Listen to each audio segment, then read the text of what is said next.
হাদি তো সহজ সরল মনে আসছে, তার পরিপ্রেক্ষিতে কিছুই জানে না। সে যে পাশে আজরাইল নিয়ে ঘুরে বেড়াচ্ছে, এটা তো তার মনের মধ্যে আসবে না। সে তো দেশপ্রেমিক, আর সে তো সবসময় বলতেছে আল্লাহ যখন নিয়ে যাবে কুল্লে নাসেন জায়কাতুল মউত।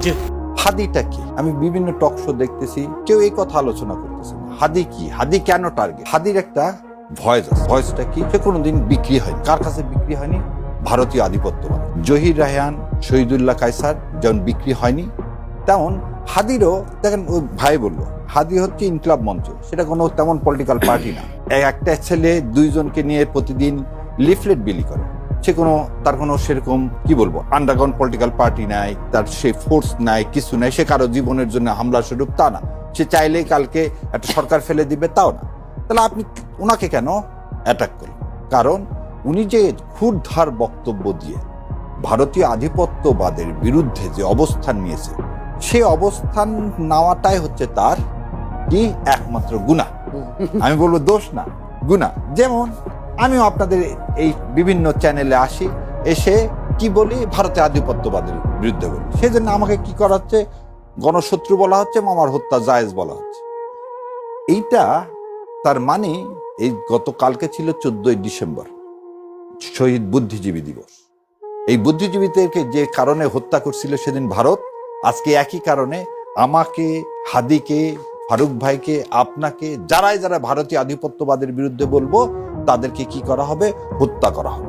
যেন এ দেশটা কোনোভাবেই ভারতের কলোনির বাইরে যে একটা স্বয়ংসম্পূর্ণ স্বাধীন রাষ্ট্র হিসেবে আমরা, আপনি বললেন না 16ই ডিসেম্বর আমাদের মূল লক্ষ্যটা কি ছিল? পাকিস্তান আধিপত্যবাদ থেকে আমরা মুক্ত হব, মুক্ত হয়ে আমরা একটা স্বাধীন দেশে বসবাস করব গর্বের সাথে। সেই গর্বের সাথে যখন করব, 16ই ডিসেম্বরের পরে আপনি কি করলেন? মেজর জলিলকে 71 সালে মেজর জলিলকে ভারতীয় বাহিনী অন্তরীণ করলেন। সে একজন সেক্টর কমান্ডার।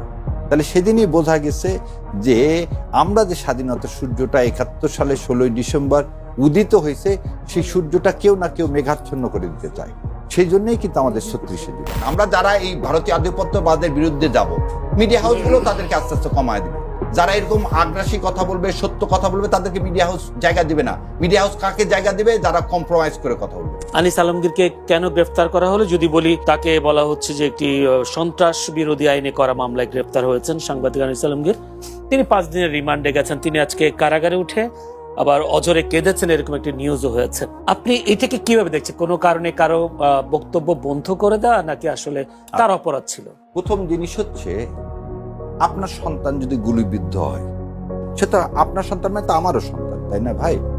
আমি কি ওই দিন নিহারি খেতে খেতে নিহারি চুষবো আর সেই ছবি দিব, আর আমি বলবো এই ছেলেটার বিষয়ে আসলে অনেক কিছু বলার আছে? এই কথা বললে আপনি কি ভাবেন? কি মেসেজটা সাধারণ মানুষকে দিচ্ছেন? আপনি আনিস আলমগীর করেন না এই কথাটা, কিছু বলেন না, ছবিটা দিয়ে না অন্তকে।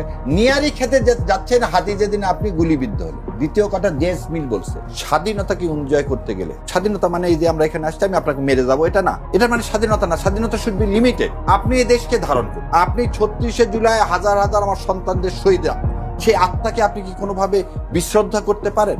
আর আজকে আনিস আলমগীর সাহেবের একটা স্টেটমেন্ট দেখান তো আপনি, যে ওই সেদিন আমি ইয়াকেও জিজ্ঞেস করছিলাম, তুষার সাহেবকেও জিজ্ঞেস করছিলাম।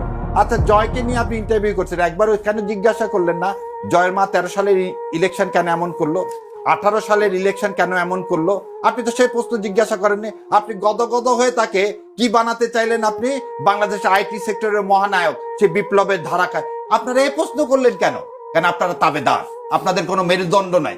এবং মেরুদণ্ডহীন লোক আপনারা করেন কি? ইন্ডিয়া ওপারে যা বলে সেই টাকা পেয়ে যা বলতে বলে এদেশের মিডিয়াতে আপনারা তাই বলেন, এবং তাই করতেছে। আনিস আলমগীর, তুষারদের একটা নির্দিষ্ট এজেন্ডার বাইরে তারা কখনো কথা বলে না। তারা বড় বড় কথা বলে। তাহলে আমার প্রশ্ন, তারা একদিনও কেন গত 17 বছর জেল খাটলো না? আয়নাঘর তো অনেক দূরের কথা। তারা একদিনও কেন, এই যে একজনের নাম কি আলম জানি না, উনি হঠাৎ করে আমেরিকা থেকে এসে কি হঠাৎ করে তিনি কখন কোন দল, যে উনি বলছিলেন 12 সালে জাতীয়তাবাদের দাফন হয়ে গেছে, কাফন হয়ে গেছে, সে আজকে বিশাল জাতীয়তাবাদী। কিন্তু জাতীয়বাদীরা আবার ফাঁক ফোকর দিয়ে আবার কি করেন, কোনোভাবে আওয়ামী লীগকে ইনক্লুসিভ করা যায় কিনা। মানে এই লোকগুলোকে তো আপনি নিয়ে আসছেন পার্টিকুলার পারপাসে রে ভাই। কোথাও আমাদের দুই ভাইয়ের মধ্যে তো কথা হচ্ছে না। আমরা এবং আপনারা দেখেন, আমরা যারা এই ভারতীয় আধিপত্যবাদের বিরুদ্ধে যাব, মিডিয়া হাউসগুলো তাদেরকে আস্তে আস্তে কমায় দিবে। যারা এরকম আগ্রাসী কথা বলবে, সত্য কথা বলবে, তাদেরকে মিডিয়া হাউস জায়গা দিবে না। মিডিয়া হাউস কাকে জায়গা দিবে? যারা কম্প্রোমাইজ করে কথা বলবে। কিন্তু আপনার কাছে সেলুর, আপনারা আমাদের ডাকতেছেন, আমরা বলতে পারতেছি, সেই জন্য এই আপনার চ্যানেলকে বিশেষ করে আমার অন্তরের অন্তঃস্থল থেকে আমি ধন্যবাদ জানাই যে এটাই হওয়া উচিত মিডিয়া, এটাই হওয়া উচিত স্বাধীন রাষ্ট্র, এটার নাম স্বাধীনতা। ওইভাবে ন্যারেটিভ তৈরি করা, ভারতের পক্ষে বলা এবং ভারতের টাকা এখানে একটা ন্যারেটিভ তৈরি করা, এর নাম সাংবাদিকতা না।